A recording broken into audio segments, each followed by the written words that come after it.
Je suis impatient de vous montrer la nouvelle sortie de CMF. On a déjà vu leur premier téléphone sur la chaîne qui vient tout juste de sortir et qui est un super deal à seulement 200 €. Et ils en ont aussi profité pour rafraîchir toute leur gamme de produits avec la sortie de nouveaux écouteurs, mais aussi d'une nouvelle montre connectée au tarif très approprié de 69 €. Dans cette vidéo, je vais vous présenter ce nouveau produit en détail, sans filtre, dans un test honnête et objectif. Pour cela, je me suis même procuré leur ancien modèle afin que je puisse les comparer et constater l'évolution. Alors que vous hésitiez entre les deux modèles ou que vous souhaitiez simplement en savoir plus sur le nouveau modèle, vous êtes au bon endroit. Bonjour et bienvenue, ici Placide, et aujourd'hui, on discute de la CMF Watch Pro 2.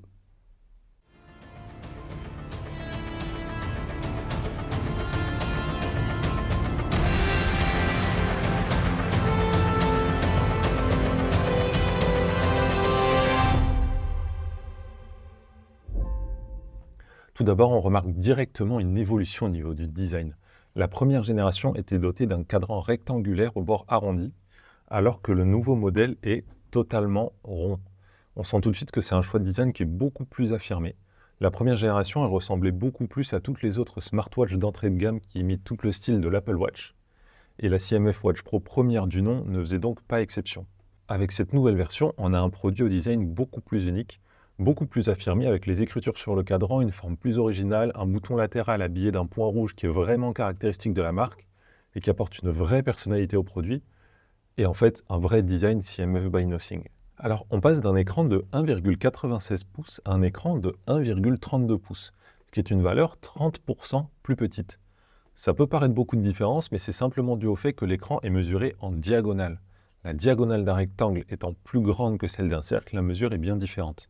Alors qu'en réalité, si vous prenez les montres côte à côte, les deux montres ont une largeur équivalente. L'écran n'est pas plus étroit, on a simplement perdu de l'espace au niveau des coins.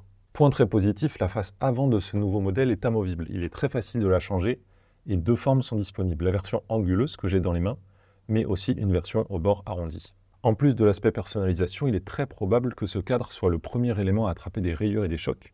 Donc il est très agréable de voir qu'il suffira de simplement changer ce cadre-là pour remettre la montre à neuf visuellement. Un petit air de CMF Phone One sur ce coup-là avec sa face arrière amovible. Malgré leurs cadrans de forme différentes, elles sont proportionnées de la même manière. Il s'agit de montres de taille moyenne, ni petites, ni trop imposantes. Le feeling est bon, c'est plutôt agréable à porter, avec un corps en aluminium brossé et le bracelet est en silicone souple. Les deux modèles pèsent le même poids à 1 gramme près, 48 grammes avec le bracelet, ce qui est plutôt léger. Le simple bouton latéral laisse la place à une vraie molette de défilement. On peut non seulement appuyer dessus, mais aussi s'en servir pour naviguer. Il n'y a malheureusement pas de cran sur la molette, mais on a un retour haptique qui nous informe tout de même très bien du défilement. Côté résistance à l'environnement extérieur, on est toujours sur du IP68. La montre est donc prête pour la piscine et même pour la plage. Alors dans quelques secondes, on a eu la montre et on vérifie son usage en conditions réelles, son écran, ses performances, etc. On va voir tout ça en détail, mais juste avant, un tout petit message. J'ai créé cette chaîne il y a quelques semaines et vous êtes déjà plus de 250. Alors déjà, merci beaucoup pour votre soutien. Si vous aimez ce contenu, vraiment abonnez-vous et passez voir mes autres vidéos, ça m'aidera énormément. Je passe énormément de temps sur chacune d'elles, donc ce sera un grand soutien. J'ai créé cette chaîne pour partager ma passion autour des produits tech. Alors si vous voulez me soutenir encore plus concrètement, vous pouvez aussi visiter la boutique Kibodo. Ça fait 5 ans que j'ai créé cette entreprise pour apporter des produits tech durables au design noble.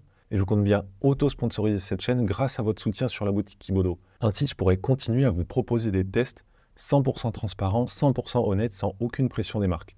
Alors si ça vous dit de soutenir une petite chaîne et une petite entreprise de passionnés pour que je puisse continuer à proposer des vidéos de qualité, je vous mets le lien de la boutique dans la description et on retourne au sujet de la vidéo. Les montres se connectent à l'application CMF Watch disponible sur Android et iOS. L'application permet de contrôler et monitorer la montre plus en détail. Côté cadran, on peut toujours choisir parmi une centaine d'options, des versions plus minimalistes et d'autres laissant apparaître beaucoup plus d'informations. Il y en a pour tous les goûts et on peut même personnaliser son propre cadran. Ensuite, il est possible de les changer à la volée sur la montre sans avoir à retourner sur l'application, ce qui est très pratique. La luminosité maximale de l'écran reste inchangée, elle monte toujours aux alentours de 600 nits, ce qui est tout à fait lisible en plein soleil.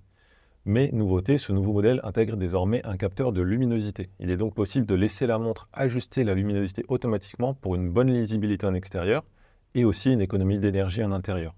Alors fini la grenade flash si vous souhaitez regarder rapidement l'heure la nuit et que vous aviez oublié de réajuster la luminosité avant d'aller au lit. Ce problème n'existe plus. Les menus sont faciles à appréhender, ils restent très similaires aux standards du marché avec les notifications en swipant depuis le bas, les réglages depuis le haut et les widgets sur les côtés. Par contre, le passage a une forme ronde. si elle peut être plaisante visuellement, nous fait parfois pâtir d'une moins bonne lisibilité au niveau de l'écran. Tout à l'heure, je vous disais que la valeur de diagonale d'écran n'était pas vraiment représentative et que même si la diagonale d'écran du nouveau modèle était 30% plus petite, les montres avaient en réalité un format similaire et une largeur semblable.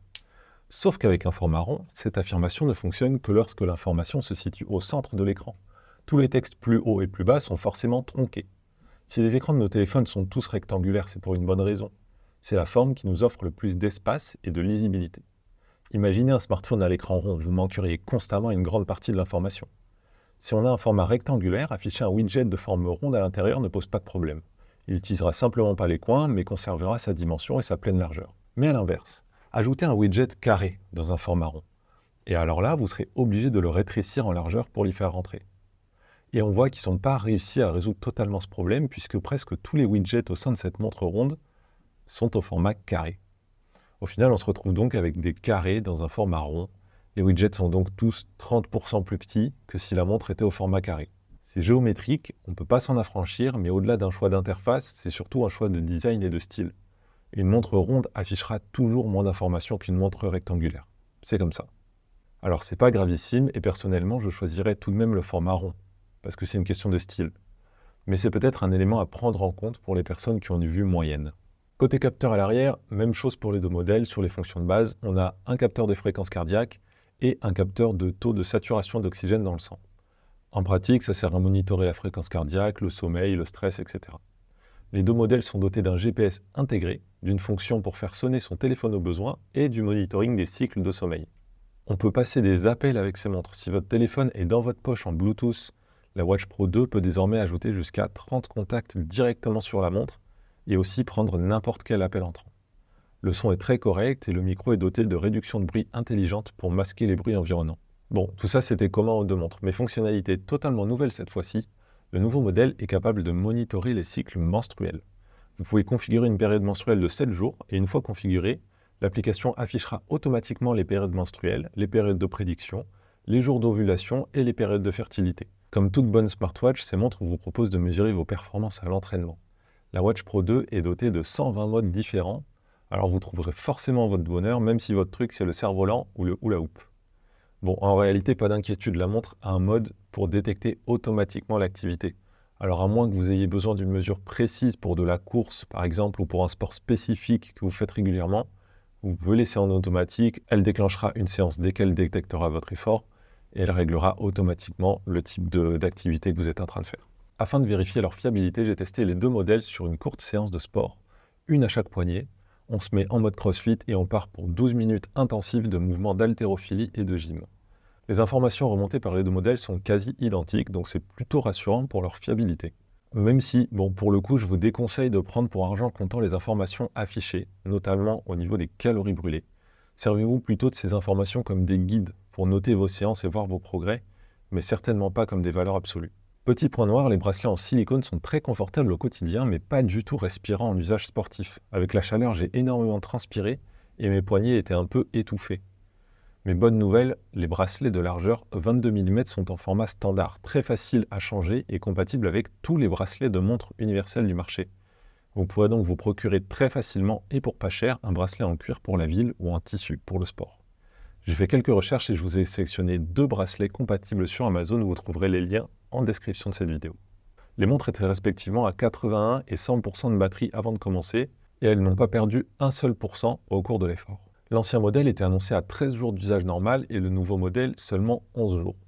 Je ne sais pas si c'est normal, mais suite à la séance, j'ai laissé les deux montres en veille. Elles n'avaient jamais été configurées, jamais connectées en Bluetooth sauf pour la première connexion. J'ai rien installé dessus, je ne les ai pas utilisées, pas portées. En 48 heures, le premier modèle est passé de 81 à 54%, alors que la Watch Pro 2 est passée de 100% à 92%. Je ne sais pas à quoi c'est dû, mais en tout cas, il y a une belle différence au niveau de la tenue en veille. Donc en usage réel, vous pouvez compter sur une recharge par semaine, ce qui est plutôt confortable, comparé à une Apple Watch par exemple qui tient que 48 heures. La recharge s'effectue via un câble propriétaire qui vient se placer magnétiquement au dos de la montre. Pour conclure, on sent que la CMF Watch Pro 2, c'est un produit qui est vraiment beaucoup plus abouti et globalement meilleur techniquement. La première version était un modèle d'essai et déjà un modèle assez populaire et intéressant à 69 €, et cette version 2 lui fait vraiment honneur en gardant la même recette, mais avec un paquet d'améliorations tout en gardant exactement le même tarif. La CMF Watch Pro était déjà un bon modèle, mais cette Watch Pro 2 est actuellement le meilleur rapport qualité-prix que vous pourrez trouver à ce tarif. CMF a déjà retiré le premier modèle de la vente, mais vous pouvez toujours vous le procurer pendant un moment via des vendeurs tiers si vous préférez son style. Je vous mets bien sûr les liens directs vers les deux modèles dans la description de cette vidéo, comme ça vous pourriez accéder et faire votre achat directement si vous le souhaitez.